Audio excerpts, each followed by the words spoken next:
Minasan, konnichiwa! Alors aujourd'hui, on va démystifier les emojis.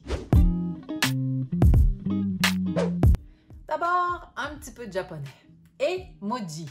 E veut dire dessin, moji, lettre. Donc, un dessin lettre, c'est ces fameux petits visages qu'on utilise partout sur les réseaux sociaux, sur nos cellulaires, etc.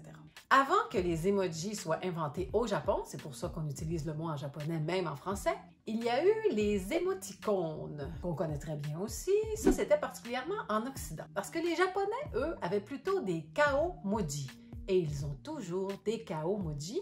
Encore un petit peu de japonais. Kao, visage, moji, lettre. Donc, le visage-lettre, lui, si vous êtes très attentif, vous avez remarqué que l'émoticône, le kao-moji, ne mettent pas tout à fait l'accent au même endroit, n'est-ce pas?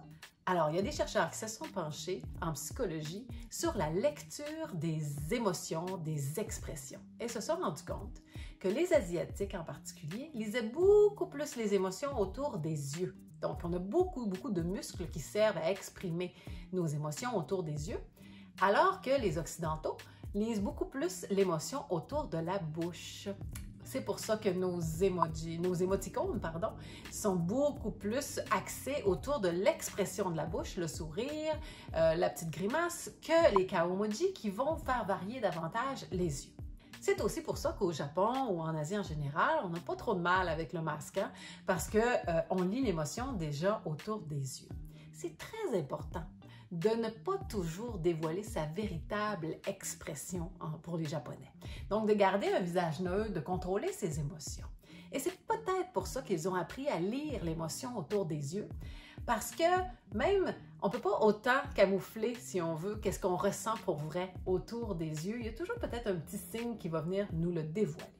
Dans les mangas, c'est particulièrement visible quand on pense à des shoujo ou à des mangas qui racontent une histoire pleine de bons sentiments, de belles émotions. On va avoir des personnages avec des très grands yeux pour qu'on puisse lire facilement leurs émotions. Alors que regarde les mangas pour adultes ou les mangas où on va parler d'enquêtes policières, etc., les yeux vont être beaucoup plus proportionnés à un visage réel.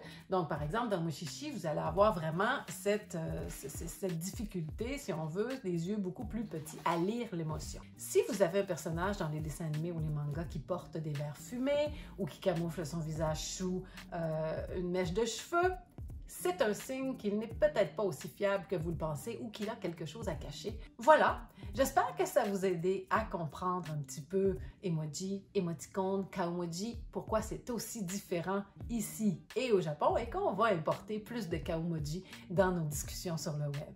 Matane! Bye bye!